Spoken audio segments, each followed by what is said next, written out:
नेपाल में तख्ता पलट का मुख्य कारण लंबे समय से चली आ रही राजनीतिक अस्थिरता, कमजोर लोकतांत्रिक व्यवस्था और सत्ता के केंद्रीकरण की चाहत रही है। राजशाही काल में 1960 और 2005 के तख्ता पलट इस बात के बड़े उदाहरण हैं। माओवादी विद्रोह, राजनीतिक दलों की खींचतान और जनता की बढ़ती नाराजगी ने इन घटनाओं को और भड़काया। नतीजतन सत्ता संघर्ष के बीच कभी राजा तो कभी राजनीतिक दल लोकतंत्र की जगह ताकत के आधार पर शासन करने की कोशिश करते हैं। घटना हुई, तालिबान ने वहां पे शासन ले लिया, अपना शासन करने लग गया। 2022 में श्रीलंका में ऐसे तख्ता पलट हुआ, 2023 में ऐसे ही पाकिस्तान में हुआ था, 2024 में ऐसे ही बांग्लादेश में भी हुआ, वहां सत्ता परिवर्तन हुआ, और 2025 में नेपाल में हुआ है और वहां पे भी सत्ता परिवर्तन हो गया है। प्रधानमंत्री का इस्तीफा हो चुका है, सबने इस्तीफा दे दिया है। भारत के लिए बहुत ही खतरे की घंटी है, क्योंकि भारत के बॉर्डर पे 7 देशों में से 5 देशों में पिछले 5 साल में सत्ता परिवर्तन हो गया।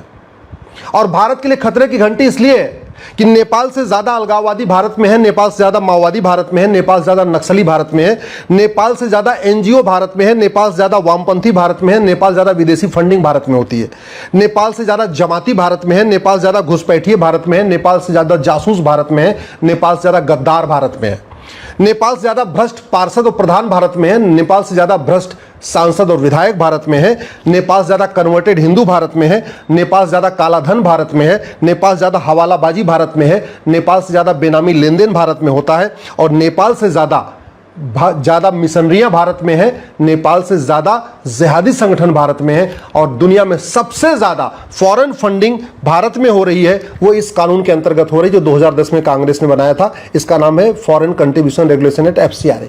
यह कानून बनाया गया था भारत को बर्बाद करने वालों की फंडिंग कराने के लिए। हालांकि सरकार ने कई एनजीओ के लाइसेंस रद्द किए हैं, लेकिन अभी कोई ज्यादा फर्क नहीं पड़ा है। अभी भी लाखों की संख्या में एनजीओ ऐसे हैं जो विदेशों से पैसा ले रहे हैं, जो चीन से फंडिंग ले रहे हैं, वो चीन के एजेंडे को भारत में बढ़ा रहे हैं, जो अमेरिका से फंडिंग ले रहे हैं, वो अमेरिका के एजेंडे को भारत बढ़ा रहे हैं, जो एनजीओ अरब, दुबई, खाड़ी देशों से फंडिंग ले रहे हैं, वो खाड़ी देशों के समर्थन में काम कर रहे हैं। अल्टीमेटली जिन देशों से पैसा मिलता है एनजीओ को, वो उनके लिए ही काम करते हैं, वो भारत के लिए कभी काम कर ही नहीं सकते। इसलिए मैं कहता हूं भारत को सुरक्षित बनाना तो सबसे पहले इस 2010 में कांग्रेस के द्वारा बनाए गए FCRA कानून को तत्काल खत्म कर देना चाहिए। ये हमारे लिए बहुत बड़े खतरे की बात है। नेपाल जो चल रहा है उससे हमें यह भी समझना पड़ेगा कि भारत के बॉर्डर की सिचुएशन क्या है। भारत का लैंड बॉर्डर टोटल 15,000 किलोमीटर का है। लगभग जो समुद्र का बॉर्डर है वो 11,000 किलोमीटर का है। समुद्र के बॉर्डर पे नेवी अपना काम कर रही है, वहां लोग काम कर रहे हैं, लेकिन ज्यादातर जो खतरा बढ़ा हुआ है वो हमारा लैंड बॉर्डर पे है। और लैंड बॉर्डर में जो सबसे बड़ा बॉर्डर है वो बांग्लादेश का बॉर्डर है। 4,097 किलोमीटर, लगभग 4100 किलोमीटर का बॉर्डर हमारा बांग्लादेश के साथ है लैंड बॉर्डर। चीन के साथ लगभग 3500 किलोमीटर है, पाकिस्तान के साथ लगभग 3300 किलोमीटर है, नेपाल के साथ 1751 किलोमीटर है, म्यांमार के साथ भी 1650 किलोमीटर है, भूटान के साथ लगभग 700 किलोमीटर है, अफगानिस्तान के साथ सबसे छोटा बॉर्डर है 106 किलोमीटर का बॉर्डर है। सबसे लंबा जो हमारा लैंड बॉर्डर है वो है बांग्लादेश के साथ, और वहां बहुत बड़ा एरिया अभी भी खुला हुआ है। तो अगर हमें इन 5 देशों में जो हुआ है उससे हमें सीखना है, तो सबसे पहले समझना पड़ेगा कुछ काम हमें परमानेंट करने पड़ेंगे, उसमें टाइम लगेगा। कुछ काम शॉर्ट टर्म में करना पड़ेगा, उसमें थोड़ा 2-3 साल का टाइम लगेगा। और कुछ काम तो इमीडिएटली करना पड़ेगा, विद इन 6 मंथ्स करना पड़ेगा।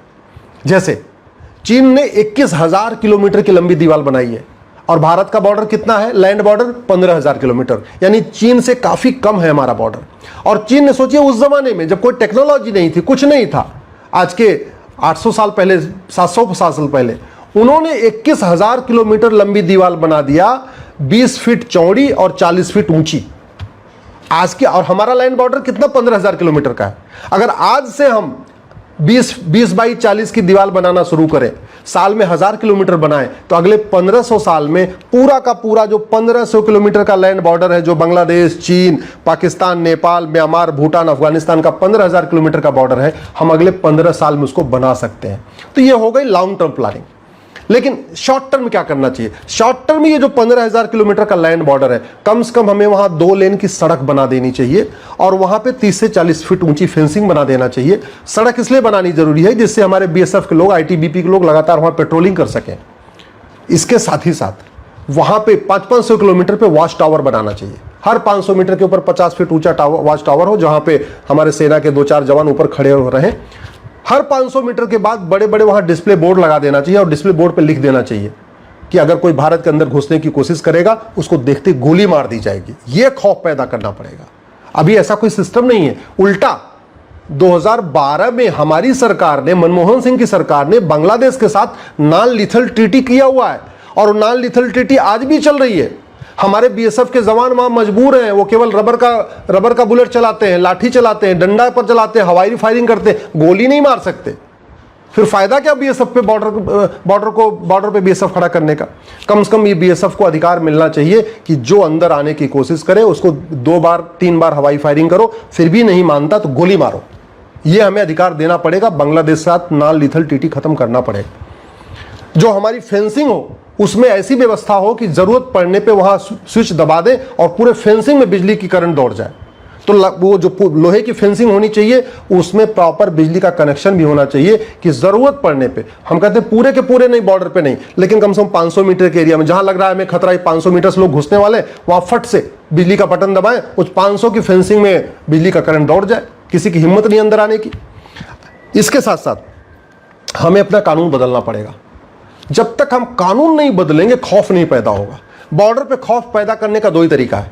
वहां जगह जगह बोर्ड लगा दिया जाए कि भैया बॉर्डर पे अगर कोई दिखाई पड़ा गोली मार देंगे, अंदर घुसने का प्रयास किया। वहां यह भी लिखा हो अगर घुस गए अंदर तो हमारा कानून ऐसा है कि साल भर के अंदर हम फांसी पे चढ़ा देंगे। तो व्यक्ति के अंदर एक खौफ रहेगा कि बॉर्डर पे मिल गए तो गोली मार देंगे, और अगर हम छिप के अंदर चले भी गए तो हमारा narco polygraph brain mapping test होगा, हमको साल भर के अंदर फांसी पे चढ़ा दिया जाएगा। ये हमें कानून बनाना पड़ेगा।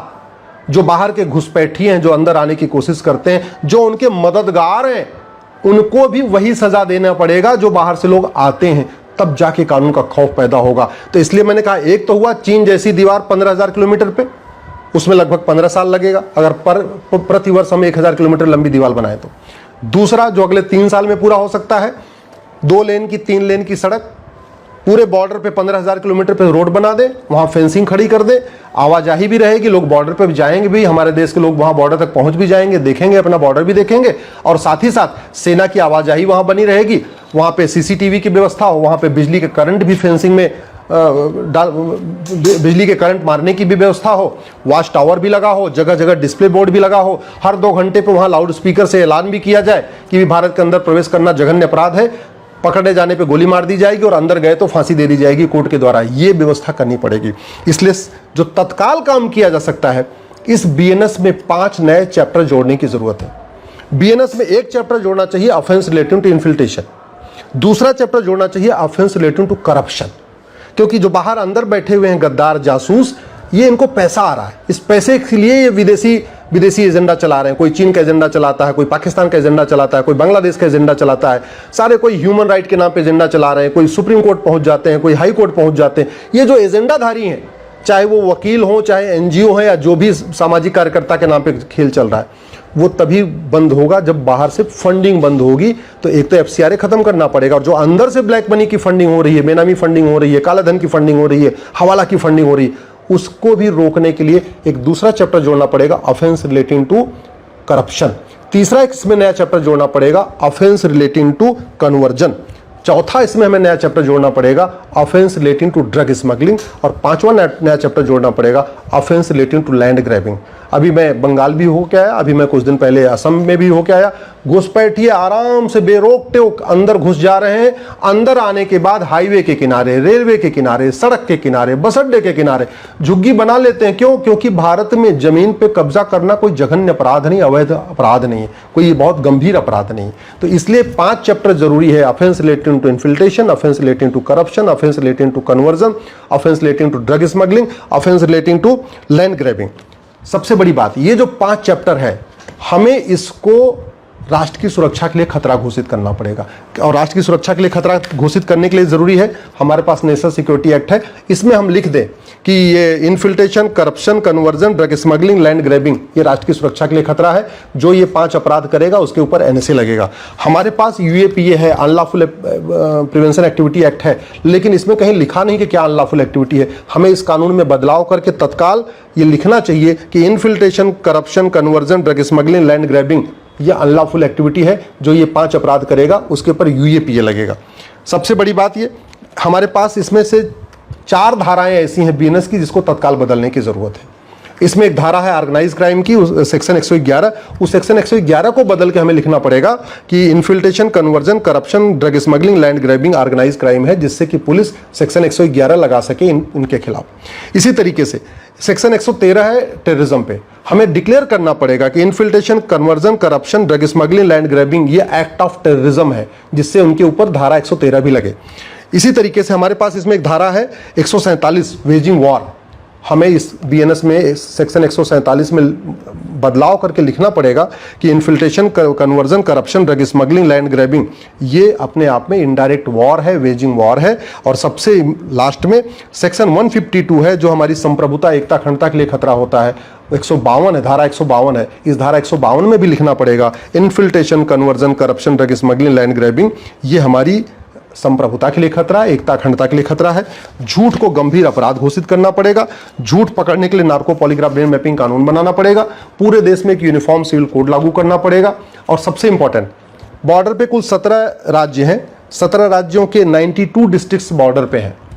अब सरकार 17 राज्यों को तो यूनियन टेरिटरी डिक्लेयर नहीं कर सकती। हाँ, उन 17 राज्यों के जो 92 जिले हैं जो बॉर्डर पे हैं चारों तरफ भारत के, उनको सरकार अपने अंडर में ले सकती है। और भारत के संविधान का आर्टिकल 355 ये केंद्र सरकार को अधिकार देता है कि वो एक्सटर्नल एग्रेशन रोकने के लिए, इंटरनल डिस्टर्बेंस रोकने के लिए जो कदम उठाना चाहती उठाए। तो सरकार को बॉर्डर के 92 डिस्ट्रिक्ट्स तत्काल अपने कंट्रोल में ले लेना चाहिए।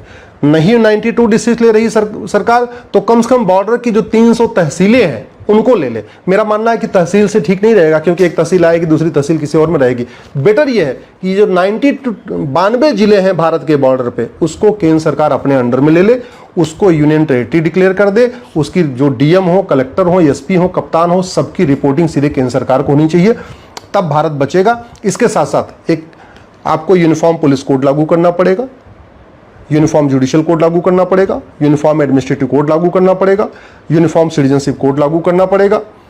फर्जी जो डॉक्यूमेंट बन रहा है इसको जघन्य अपराध घोषित करना पड़ेगा।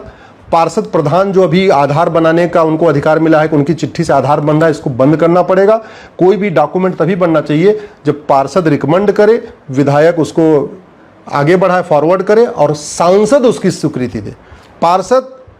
पार्षद प्रधान के ऊपर विधायक, विधायक के ऊपर सांसद, ये तीनों का जब सिग्नेचर हो तब आधार बनना चाहिए, तब राशन कार्ड बनना चाहिए, तब ड्राइविंग लाइसेंस बनना चाहिए, तब बर्थ सर्टिफिकेट बनना चाहिए, तब वोटर आईडी बनना चाहिए। ये हमें करना पड़ेगा। तो कम से कम नियम कानून बदलने वाला काम अगले 6 महीने में कर लेना चाहिए। सड़क बनाने वाला काम अगले 3 साल में कर लेना चाहिए।